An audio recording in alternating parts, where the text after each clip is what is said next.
Hello guys! Ito na naman ang inyong eksperto, si Jecotech. Nagbabalik sa inyong harapan at meron tayo ditong isang gagawing pasyente. Yan, dala ito ng ating customer. Ito ay isang solar Christmas light. Yan, ang problema daw nito ay hindi daw siya umiilaw. Lalo-lalo na sa gabi. Ayaw umilaw. So, nagwo-worry na siya dahil malapit na daw ang December. So natataon naman tong ating video dahil malapit na nga ang December at maaaring kayo iba sa inyo ay mapapanood to December na. So natataon talaga dahil malapit na ang pailaw natin. Okay? So kahit i-switch natin ang switch to, dito iilaw. Okay? Wala. Ito naman yung kanyang mode of blinking. Wala talaga. Ito ay hindi naman to antena. Ito ay panusok sa lupa. Okay? So, o-open natin, isa-isahin natin kung ano bang problema nitong ating ginagawa na to na solar Christmas light. So, meron tayong mga gagawing option kung paano to ayusin. Merong mga ekspertong pamamaraan at meron namang madaling pamamaraan. Okay? Sa mga ekspertong pamamaraan at gusto nyo matuto, gagamit tayo ng tester. Yan. Pwede po tayong gumamit ng analog tester at pwede rin tayong gumamit ng digital tester. So, nasa sa inyo yan, no? Kung kayo po ay wala pang mga tester dyan na analog or digital, andyan po sa description box yung link para po tayo makabili ng tester. Pero alin dyan sa dalawa, analog man or itong digital, ay halos pares naman ang presyo. So, nandyan po yung link sa description box. Pwede kayong umorder at bumili. Yan. So, gagawin na natin at bibigyan ko kayo ng kaalaman tungkol dito sa paggawa ng solar Christmas light. Yan, gagawa tayo nito. So, open na natin at meron tayong konting tutorial ngayon sa pag-repair nito. So, open natin to. 4 na screw ito, no? Huwag po kayo matatakot dahil hindi naman kayo makukuryente nito. Kahit kayo po ay mga baguhan, nothing to worry dahil hindi kayo makukuryente. Hindi kayo masashock sa kuryente. Yan. So, itaas ko lang itong ating yan. So, buksan na natin. Yan. Yan. So, dito bubungad sa atin. Yan. I-close up lang natin guys, no? Para lalo nyong maintindihan ang ating pinag-uusapan. So, ito yung laman ng kanyang black box. Okay? So, may makikita tayo dito. Battery. Yan. Ito yung ating rechargeable battery. So, ang ating rechargeable battery. Yan. NIMH kasi meron din namang NICD. Pero ang ginamit dito ay NIMH AA 600 mAh 1.2 volts. Yan po yung ating rechargeable battery. Okay? At dito makikita natin ito yung switch niya, ito yung power switch niya. Ito naman yung kanyang blinking mode. At itong kulay green, yan yung kanyang motherboard na may mga parts din. So, anong gagawin natin? Una, pinaka-first move na pwede natin gawin ay, sabi ko nga, tutulungan ko kayo ng isang ekspertong pamamaraan gamit ang ating tester. Ayan, gamit ang ating tester. Kahit anong tester, pwede. Digital or analog. Pero dito muna tayo sa analog, no? Ayan, sa analog tayo, guys. Analog tester. Ayan, testerin natin. So, kung gagamit kayo ng analog tester, yung ating selector, yan, meron dito yung selector. Nakita nyo, parang may guhit siya, no? Itapat mo lang po natin sa 2.5. Ayan. Okay? At dito sa kanyang pinaka-panel, yan, may mga number. So, ang ating titignan dito ay yung 250. I-convert natin siya 2.5. So, parang assuming, no? Assuming na yung 250 ay 2.5. So, para matester itong battery natin. So, dapat, yung battery natin ay pupunta dito yung ating yan, indicator. Pupunta dito sa between ng 100 sa 150. Kung i-assume natin na 2.5 yan, dapat pupunta yan sa 1.0 to 1.5. Yan po kasi 1.2 lang siya. So, dito dapat pupunta yung indicator natin. So, testerin na natin. So, meron naman siya nakalagay na positive and negative. Okay? Ito naman siya nakalagay na positive and negative. So, lagay na natin positive, negative. So, dito makikita natin guys, hindi umabot do sa between ng 100 to 150. Dapat dito siya pupunta eh. Yan, hanggang dyan lang siya. So, confirm to, ang sira nito ay baterya. So, ganun lang kasimple, no? So, baterya agad ang sira niya na pwede nating ipagpalagay dahil nakita ng tester o nalaman ng tester na sira yung battery. Mababa ang voltahe. Ngayon, subukan naman natin sa digital. Yan, para meron din kayo idea. Okay? Anong pagkakaiba? So, ito naman yung ating digital tester. Yan. So, pwede kayong bumili niyan. Nandyan po sa description box yung link. Kung gusto nyo bumili ng tester. So, yan. So, sa digital tester, meron din siyang indicator o selector. Yan. Tatapat nyo lang po dito sa 2 volt. Yan. 2 volts. Yan. Kasi susukatin natin ay 1.2 lang. So, covered na ng 2 volts yan.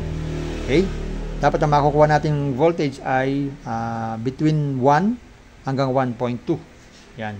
So, lagay na natin kung makakasukat tayo.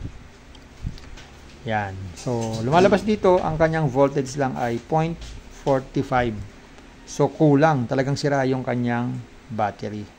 Okay? So, tatanggalin natin sa loob yung battery. Baka naman nasa-short lang siya. Para sure. Yan. So, para sure. So, testerin ulit natin itong baterya. Yan, negative. Meron naman siyang sign, negative. Tapos, positive. Yan. So, ang nasukat natin ay 0.46 lamang. So, kulang na kulang ang kanyang voltage. So, confirm, sira itong baterya. Okay? Sira po ang baterya natin. At, titignan din natin sa ating analog tester. Yan. Laging double check, no? Kaya, minsan, maganda talaga dalawa ang tester natin. Kaya ako, dalawa ang tester ko talaga. Para natetest. Do-double check. Minsan mali yung basa ng isa eh. Okay? Yung isang tester. So, ito analog tayo. So, 2.5 po ang ating selector. At pupunta siya dapat dito sa in between ng 100 to 1.5. Yan. O, yan. So, mababa siya talaga. Okay? So, confirm, sira yung baterya. So, yan po yung pwede nating gawin, no? Pwede tayo magpalit agad ng baterya, bili agad, pero, sabi ko nga, baka masayang ang pera. Minsan sayang ang pera, bumibili tayong baterya, akala natin, baterya agad. Kaya minsan, mahalaga din ang tester. So, check muna natin kung nag-charge naman itong ating black box. Baka kasi hindi nag-charge to, magiging sayang po ang ating baterya. Okay? So, gagawin natin para ma-check natin, yan. So, kailangan natin ng yan. Yan, dito tayo sa una sa ating analog tester. Yan. Kailangan natin ng flashlight. O kaya, kung di naman flashlight, kahit yung ilaw na ginagamit nyo sa taas. Pero mas pipiliin ko to para mabilis. Okay? So, titignan natin kung mag-charge. So, lalagay natin tong ating test probe. Yan. Dito sa lalagay ng baterya. At ang ating indicator, doon pa rin sa 2.5, dapat ito ay aangat pag itinapat natin sa ilaw yung panel. Okay? So, gawin na natin. So, tutok natin dito sa dalawa. Yan, kita nyo ba? Yan. So, hindi nyo makita yung yung ating tester. Tayo tayo. Para kitang-kita nyo. Okay? So, at pagmasdan nyo to Ayan Masdan nyo. Yan. So, wala siyang sukat. Pag tinapat natin sa flashlight, yan, umaangat siya. So, okay. So, ipagpalagay natin yung ating flashlight, siya yung araw.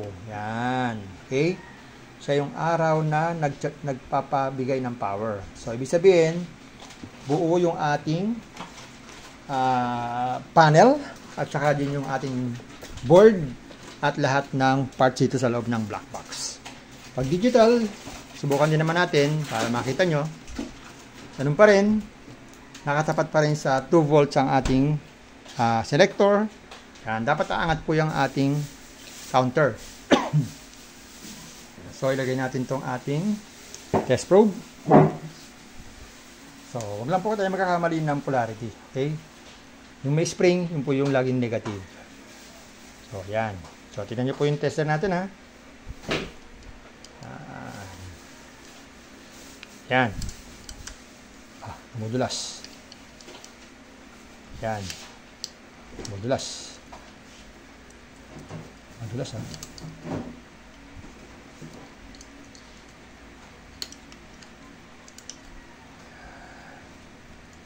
Tatanggal pa. Yan. Yan. So, sa ating naging positive. Ayan. Kita nyo, 0 yung ating counter. Pag tinapat natin yan sa flashlight, yan, tumataas siya. So, ibig sabihin, nag-charge siya. Okay? So, assuming natin na araw po yung ating flashlight. Binaba, yan, 0 ulit. O, 001, ayan. Pag tinapat natin sa araw, yan. So, ibig sabihin, sure na tayo na sira yung baterya at hindi masasayang ating pera pag bumili tayo ng baterya dahil nag-charge naman ang ating panel at ang ating black box. Yan. So, ngayon, gagawin natin, kukuha na tayo ng baterya at talagyan na natin ng baterya itong ating black box at titignan natin kung mag-iilaw na itong ating Christmas o solar Christmas light. So yan. So ito yung ating nabiling baterya. Yan. So sa mga gustong bumili ng baterya, andyan po sa ating description box yung link para makabili kayo ng baterya. So meron tayong link dyan sa description box. Nilagay ko na para hindi na kayo mahirapan. Okay? Pwede kayong bumili ng baterya. So sa mga walang tester, yun lang. No? Sa mga walang tester, gagawin nyo agad ay palitan agad ang baterya. Yun nga lang, hindi tayo sure kung nag-charge pa ang ating black box. Okay? Pero siyempre, mahal din ang tester. Meron ding mga 200, 100. So para lang makatipid, palit agad ng baterya. Okay? So palitan natin. Yan. So on natin. Yan. So umiilaw na siya. Okay? So papalitan natin yung ilaw. Yan. Para makita nyo talaga. Ayan. Umiilaw-ilaw na siya.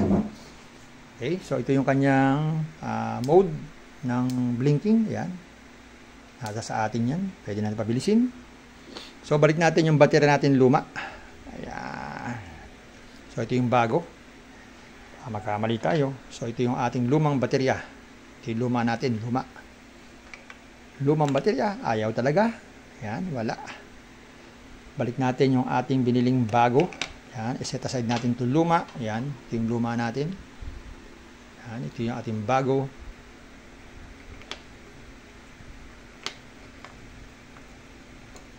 Ayan. So, ayan. So, ayan guys, kitang-kita. Okay? Malinaw na malinaw ang ating ebidensya na ang sira ay baterya. So, ano pa? Ano pang inaantay natin guys? Diba? O, bago naman tayo mag-iwalay, baka pwede naman pakiclick subscribe button and bell button para naman ma-notify kayo kung meron tayong bagong video. And also, click nyo yung bell button para naman, alam nyo talaga, nabebel kayo pag meron tayong bagong video. And thank you for watching. At sana natuto kayo sa ating maiksing tutorial sa paggawa ng solar Christmas light. Thank you for watching and ingat kayo sa pagtingin sa ilaw, baka kayo mabulag.